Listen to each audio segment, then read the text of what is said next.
My name's Dave. I work here at Kobalt. So first of all, I just want to say thank you very much for coming along.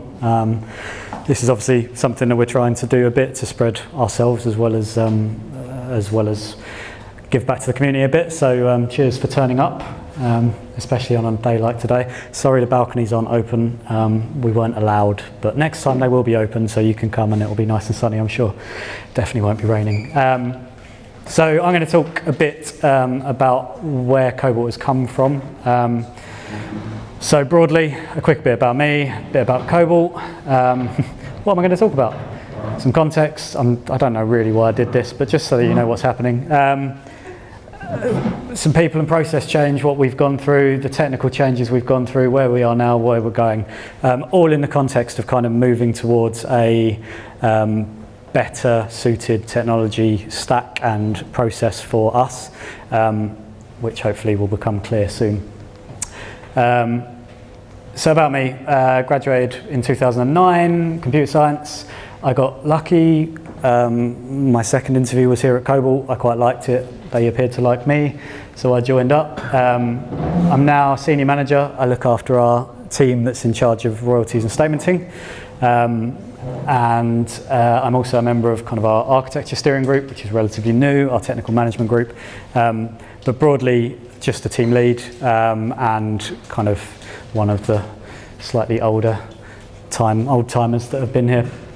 I also haven't ever actually given a public talk. I've spoken a lot at Kobalt, and so the guys at the back I'm quite confident talking to, so I'm just going to stare at those. The rest of you, please give me a little bit of slack, because this is my first time. Kobalt, a lot of you probably won't know who Kobalt are, because Kobalt is a music company and we only really, at the moment, cater to music people, and so music people probably know who we are, but if you're not in the music industry, you won't. So we were founded in 2000. We were a music publisher, which is to do with songwriters' credits. So songwriter royalties, if you write a song, if it gets played on the radio, you earn some money. Publishers are the ones that tell people you wrote it and collect the money for it. However, we now have the publishing rights division. We have recording rights, which is sending your songs to Spotify for you and collecting the sales, or iTunes or any other place. Neighbouring rights to do with if you're a performer on a recorded track, we collect the royalties for you there. And we also have now a global digital collection society who go and collect royalties for publishers from digital service providers like Spotify and iTunes. We now have more than 500 employees in 10 offices around the world, which is a big step up from even just 8 years ago. So we are growing quite quickly, which I think will become clear. So what do we actually do? We take in your songs, we take in your recordings, we tell people that they're yours, and we get the royalties that come back from them and give them to you, hopefully, in as an efficient a manner as we can. And to bear in mind, at that point, when I first started, there were still companies sending that stuff by paper or fax, or phoning people up and telling them. So Kobalt kind of turned up and were different in what they did and were quicker. I think the spiel that our kind of business people generally give is it used to take up to 2, maybe 3 years for you to get any royalties for a performance on radio or for whatever. Kobalt took that down to kind of 3 to 6 months, and that was even early doors, which in the music industry was quite a big thing. We also have a whole host of other activities. I know royalties the best, but we have a creative department who put songwriters together and try and get them to write songs, and hopefully we can take a bit of an extra cut on that, or we have a sync team who try and get your songs on adverts and television. We have marketing and promotion if we're trying to get your album out there and you want a bit more than just sticking your song on Spotify. So we have loads of things that we do. So what am I going to talk about? We definitely at Kobalt have an end goal of being fully service oriented. We realized this a few years ago. We were growing very quickly, and we realized that we needed to be more agile. We needed to have smaller, more manageable bites for all of our teams to be able to work on. We are definitely not there yet. and I can see the disbelieving looks from all the people who work at Kobalt, because we are not there yet. And so this isn't a talk of how to get there and brilliant, we're there, but it is a talk on where we've come from, where we are right now, and what we think we're going to. But I've been here 8 years, and what we think we're going to has been different every 6 months. So this is just where we are now. And I can give this talk again in 6 months and it'll be different. So please bear with me. So a bit of context. I was the 7th tech employee at Kobalt. We had a Java Oracle Monolith service system, which did everything in the business, from reconciliation of financial payments through to processing royalties, registering works, sync licensing, emailing promotional pitches. It did everything, and it worked really well. As I say, we were best in class at what we did, and this Java Oracle system did it for us. So, but our build process for our Java system was literally a bat file on Nadine's old machine hidden in a cupboard in the tech department. It took about 20 minutes, which is why it was on an old machine. It was literally one Java class that called our kind of main UI frame, which we knew had all the dependencies to go all the way down the chain. But then there were a load of other classes that weren't referenced anywhere because we used reflection a lot. So we just had a list of classes that also needed to be compiled. So we just had one class file with a list of loads of classes in it. That's not the best way to work. The number of times someone would develop something new, not realize it was a static class that wasn't referenced anywhere, and not put it in there, and it just didn't work. So clearly not the best and most scalable way of working. We only had one dev database. We didn't even have separate schemas for each other. So if I was changing something, I had to make sure no one else was changing the same area, because otherwise it just got really confusing. We used SVN, which, to be fair, at the time was fairly normal, but there's no feature branching. Well, there is branching, but it was an absolute pain, so we didn't use it. So it was all do your changes locally, whack it back into develop, and hope you don't break too much. And just this number here doesn't really mean that much other than the size of it. This is just for some context for some later slides. Royalty payments you don't necessarily need to know that much about, but that year, in the whole year, that was in 2009, we generated around 54 million royalty payments, which sounds a lot. So 3 years ago is kind of where I want to start this. That was just a bit of context. We still had a Java Oracle Monolith, but we also had a few kind of side applications that we'd built. They were asked for us by clients, or they were things that we wanted to build, and rather than kind of building them from scratch, we kind of tagged them onto the side of our application. And the way we built those was effectively to just kind of, or deployed those rather, was effectively to just deploy our whole application again with some extra stuff in it. We now had a Jenkins server, and we used Ant rather than a class, which was a massive step up for us. But it was just one Jenkins build. It basically did exactly what that class used to do, but in Ant format. We still had one dev database, but now we had individual schemas. So at the very least, we could have our own kind of code. We still relied on tables. They were in a shared schema, but we had our own code. And we still used SVM. And at this point, we were like 45 people in tech, so around 20 Java devs. We had, at this point, started to build our web team. And I should point out right now, our web team, this talk is primarily focused on our Java team, builds our internal Java application. Our web team, there is a whole other story that could fill up a whole other talk. So I will kind of mention them as I go through now and then, but this is definitely primarily focused on the side of the business that I know the best. So this was 5 years later, and we'd generated 733 million. So in 5 years, we'd kind of gone about 14 times bigger. And that's kind of where I'm starting. So, as I say, it was about this point we realized that if we didn't change some stuff, we just weren't going to work. We always had conflicts merging back into develop because we weren't using feature branches, we couldn't test the merges first, we couldn't do anything. We just had conflicts galore. Because of that, more often than not, our one build was completely unstable. We couldn't you couldn't rely on it being ready to deploy at any point. We regularly delayed our deployments because we thought that we would be ready, but we weren't, and so we were just unstable. Testing was really difficult. We had far too many dependencies. We had far too much spaghetti dependencies. Too many.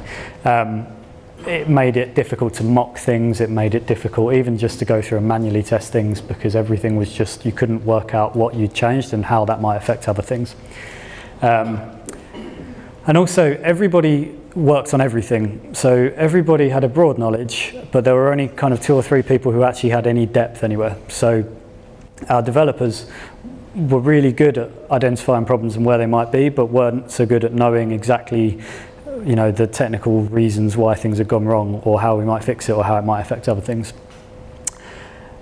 Similar point, all code was owned by everyone, which basically means that no one cared about anything, because it was like, well, it's not my area, like, yeah, I know a bit about it, which isn't great.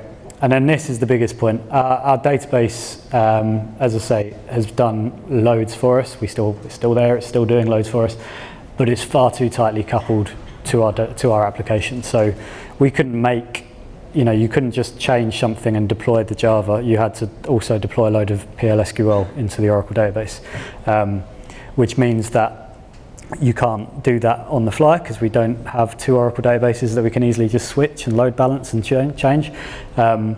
So every time we deployed, we needed downtime. This wasn't a big deal for us. Our application is entirely internal facing. We would do our deployments at lunchtime. We started to do them in the mornings. So it's not killed us, but it was a problem, and it was becoming frustrating for developers as well, even if it wasn't a big issue for the business or for productivity or anything like that. It was just really difficult for developers. So change was needed.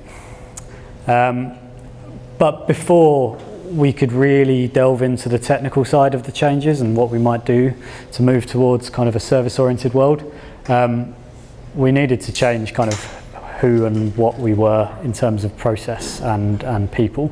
So hopefully I'll just give you a very quick whistle-stop tour of this.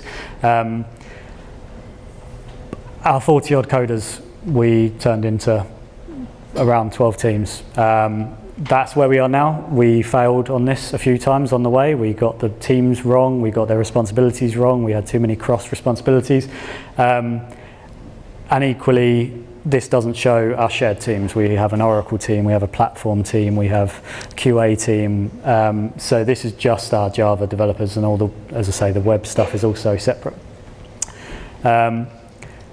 It allowed people to have a deeper knowledge of smaller areas. So now there are areas of the business that I don't know that much about, because it's nothing to do with royalties and statements, and I don't need to. And I can trust that, for example, the publishing team will deal with registrations and I don't need to worry about them at all.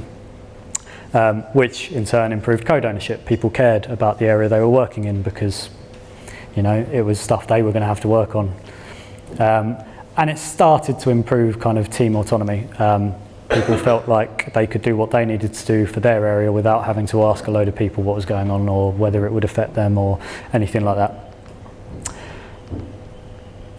We started to bring in some expert knowledge in various areas. The first one was in kind of build and release. And it was, at the time, as a contractor. He came in, he helped us move from Subversion to Git, helped us get into a proper kind of Git flow branching scheme. He helped us move from Ant to Maven, and Maven was a really big thing. I know you can do a lot of dependencies with Ant, so much better with Maven, that I'm sure a lot of you know, which allowed us to kind of understand the dependencies in our code and start to work on them. I just realised I've got notes, so. Yeah, and it also allowed us to version our kind of internal applications, which meant those side applications we could start to pull out and have them deploy separately, without having to deploy them every time we deployed a new version of our internal one. We'd just say, well, it's, you know, they move very slowly, it's based on version 1. Even if our internal application moves to version 5, they work fine with version 1, we don't need to worry about them. We began to build a product team.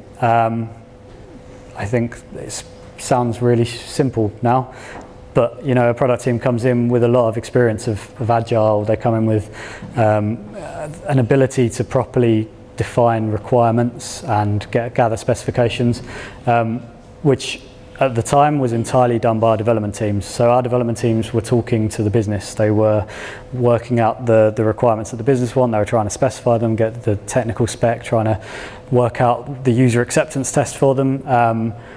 And so, you know, it was too much for the development teams, and they weren't, you know, that's not what development teams are good for.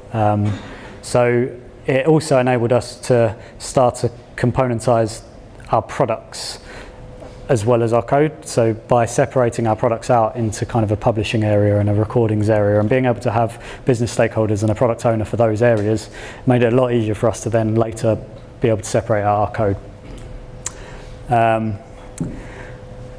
This one, you would not believe it, but 3 years ago we didn't have a QA team. All testing was done by developers. It was peer testing. So, I mean, the obvious benefits. Our delivery started to not fail every time. You know, we did the number of emergency deployments we did started to drop. Our code started to improve. Developers no longer had to test as much. We still had to test, obviously, but a lot of the kind of deployment testing started to move away from developers. They assisted with writing our acceptance tests, and so that we understood whether the business would accept what we were doing.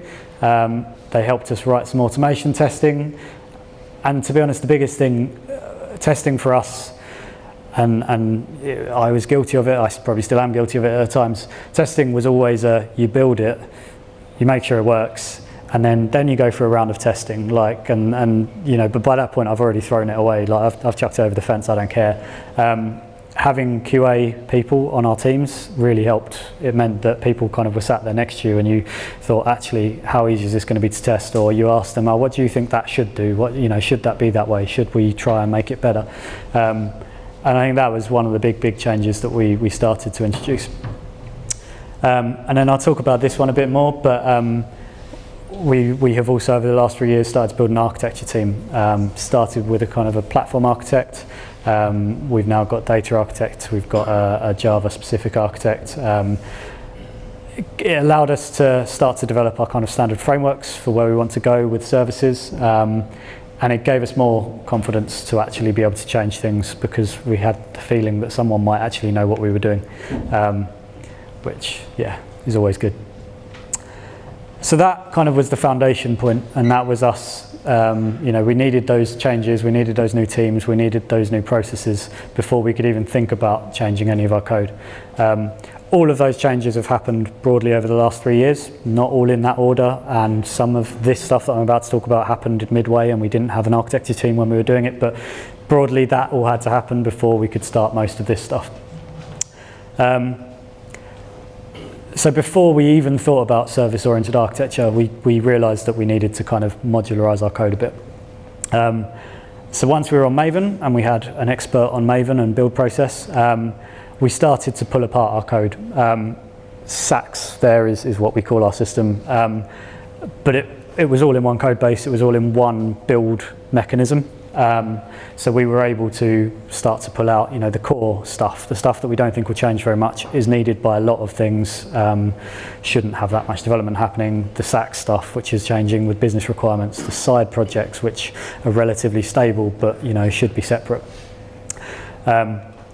We then went a level deeper, and so, you know, we looked at core and we pulled out data objects and processes and the servlet stuff and the tooling, the utils, the static classes, and pulled those out. And so what we ended up with, compared to a massive bowl of spaghetti, was hopefully a vaguely useful separation, at least from a high level. And this was not to do with services. This was never us thinking, oh, we're going to now move on to have a service oriented. This was purely to allow us to separate, you know, responsibilities and to really be able to deploy things quicker and find issues faster. But yeah, as I say, this may not look like a lot, but this was a really big task, and he's not here, but Matthew, who did most of this, it took him a long time, and a lot of bank holiday refactor check-ins so that all the developers didn't have to deal with the merge requests and stuff. So the benefits are obvious, or hopefully obvious. The code base was all of a sudden more manageable. We could have more builds that were dependent on one another, and they were smaller. So if you didn't change anything in core, you didn't have to build it. You didn't worry about that. It was working last time, it will work now. And so when things went wrong and a build broke, you knew why it broke. Our side projects could now be built, deployed independently without any changes to our main project, and our main project could be built and we wouldn't have to redeploy our side projects. And it also meant that our core classes, the stuff that we really felt shouldn't be changing too much, and if they did change, they would cause us a lot of issue, we could start to protect them a bit better. We could put multiple code reviewers on it, we could put more builds, more tests, we could do what we needed to do to make sure that we didn't cause too many issues. So this was the point at which we started to really bring in some architecture knowledge, but most of that at the time went towards our web side. That was where we needed a lot of it at the time, and they completely refactored the entire kind of web front end of our client-facing portal. They did a lot of stuff there. We didn't have a roadmap for service-oriented architecture. We kind of thought we were going there, but we hadn't really put any specifications or requirements together for it. But this is the point when we got architects on board that we started to look at every new project as it came up, and if something came up and it was clearly suited to service, then we could have a look at it. And there was one particular project which I'm going to talk about in a little bit of detail that seemed perfect as a proof of concept. So the asterisk there, Kobalt's first service, it wasn't Kobalt's first service. As I said, the web team had already done a lot of stuff over kind of probably close to 18 months at the time in doing what they were doing. But on the Java side, this was our first service, and it was called the Release Validation Service. So when a client uploads an album into our web-based portal, we validated it to make sure that things like iTunes would accept the title. You know, iTunes don't like titles in all capitals, for example. But then when we approved and ingested the album, we also validated it, because there would be someone sitting there, they would check it, they would also run some automated validations. And then when we actually deliver it to iTunes or to Spotify or to whoever, we also revalidate it then, because there were some store-specific validations, but we would still revalidate the title, for example, even though we'd done it twice. So until we looked at this new service, this was done in 3 different places. The 3 rule sets weren't centralized, so every time iTunes changed their style guide, we would change our rule sets in 3 different places. And obviously, as always happens, sometimes one would get missed, or one would be changed slightly differently to the others. And they were managed by 2 separate teams. The web team dealt with the upload side, and then the ingestion and the delivery was all done by the Java side. So clearly wasn't the most efficient way of working, and yeah, that ended up being our first thing.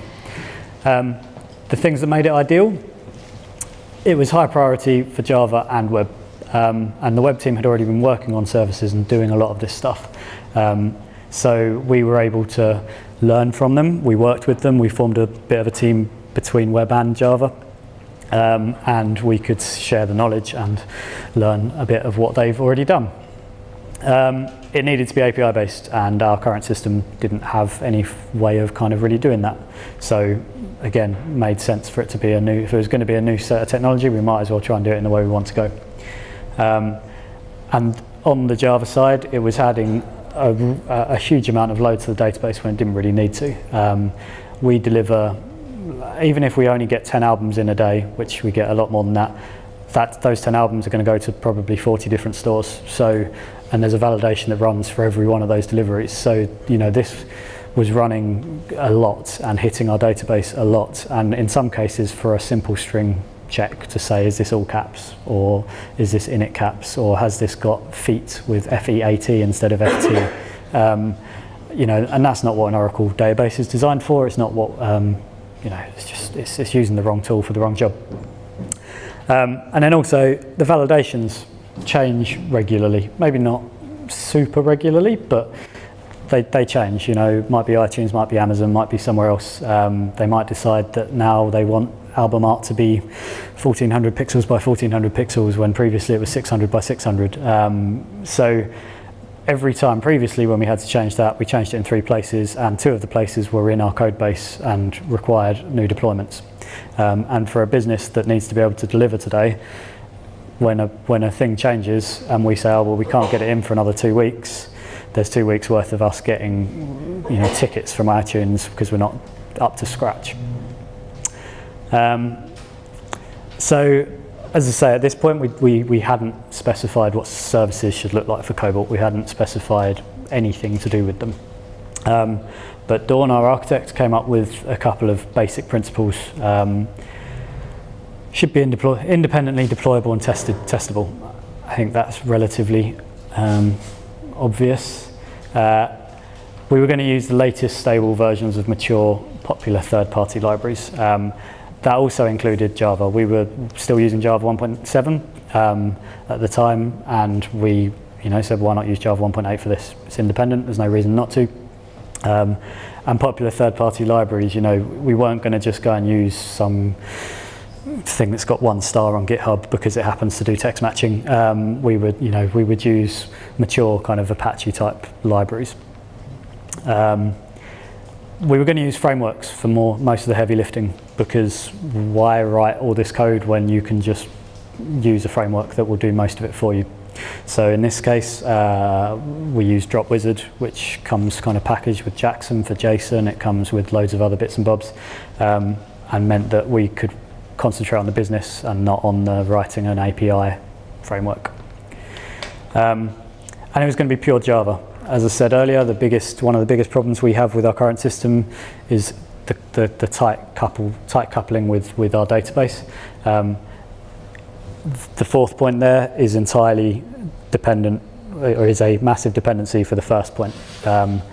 If we don't do that, it is not independently deployable and testable, because we would have had to change the database to do it. And so it ended up being one main service. We had module-based validators, so we had a validator for release, so for the whole album. We had a validator for tracks, so we could send a track and get that validated on its own, and we had a validator for artists, so we could just send the artist. And we'd send things to them in a variety of formats. If you do the release, it will do the tracks and the artist as well. If you do the track, it will do the artist. If you do the artist on its own, it won't. And then beneath that, the level below that, there were a load of plugins. So if it's a string check that you're doing, we had a string plugin.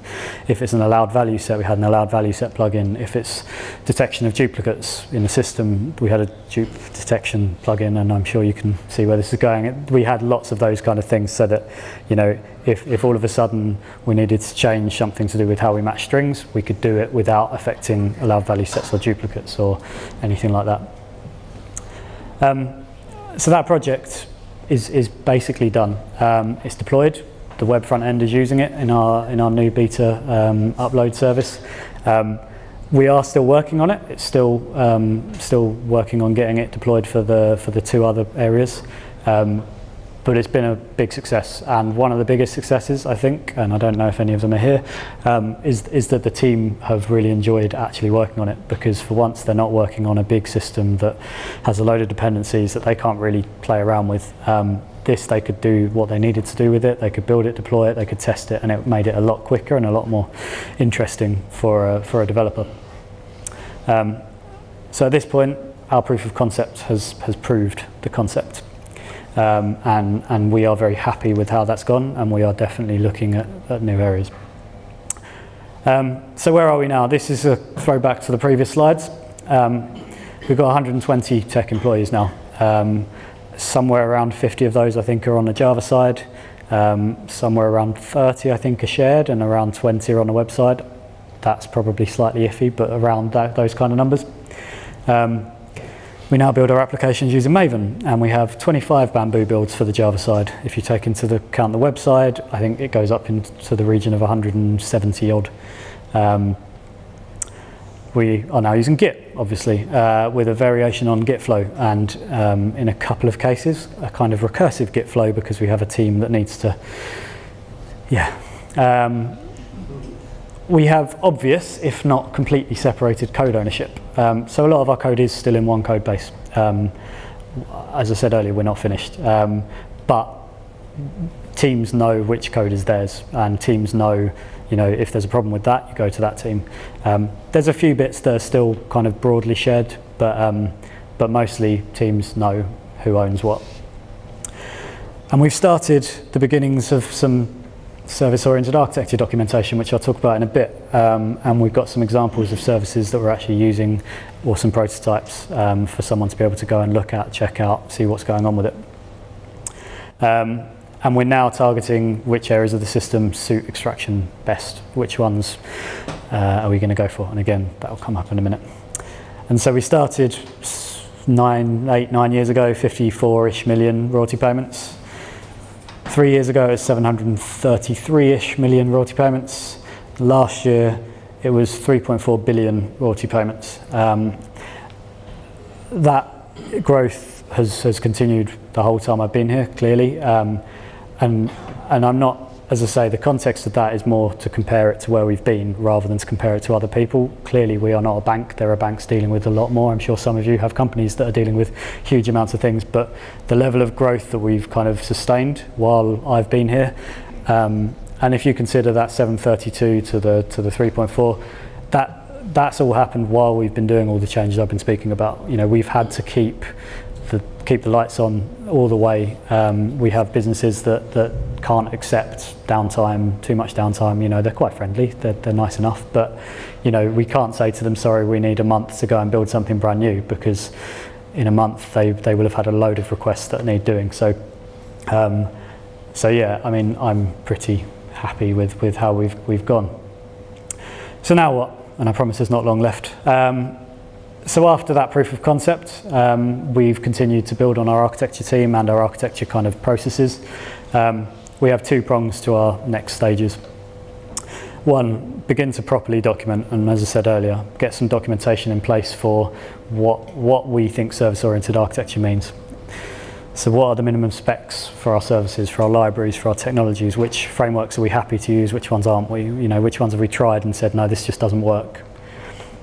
What are the best practices we'd like to uphold? There are some things that we accept that we're never going to be best practice, best in class for that kind of thing, because we just don't feel like it benefits us. But which ones do we want to do?